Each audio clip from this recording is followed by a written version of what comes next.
சனிக்கிழமைகளில் தெரியாமல் கூட இந்த தவறுகளை செய்து விடாதீர்கள்.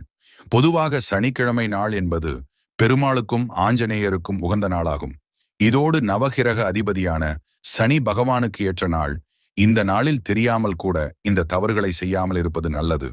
அது என்ன என்று பார்ப்பதற்கு முன் நமது சேனலை சப்ஸ்கிரைப் செய்து கொண்டு உங்களுக்கு பிடித்த கடவுளின் பெயரை கமெண்டில் பதிவிடவும். சனிக்கிழமைகளில் இரும்பு சம்பந்தப்பட்ட பொருட்கள் எதையும் வாங்கக்கூடாது. சனிக்கிழமை அன்று கடன் வாங்குவது, அடைப்பதோ கூடாது. சனிக்கிழமை நாட்களில் முடி திருத்தம் செய்வதோ நகம் வெட்டுவது கூடாது. சனிக்கிழமை நாட்களில் பெண்கள் எண்ணெய் தேய்த்து குளிக்க கூடாது. சனிக்கிழமை நாள் அன்று சமையலுக்கு எண்ணெய் வாங்கி வரக்கூடாது. குறிப்பிட்ட தானங்களை செய்யக்கூடாது. ஊனமற்றவரையோ ஏழ்மை நிலையில் இருப்பவரையோ ஏமாற்றினால் சனிதேவரின் கோபத்திற்கு ஆளாகும் நிலைமை ஏற்படும். இதுபோல செயல்களை செய்யாமல் இருந்து நம் வாழ்வில் புண்ணியத்தை சேர்க்க வேண்டும். இதுபோன்று செயல்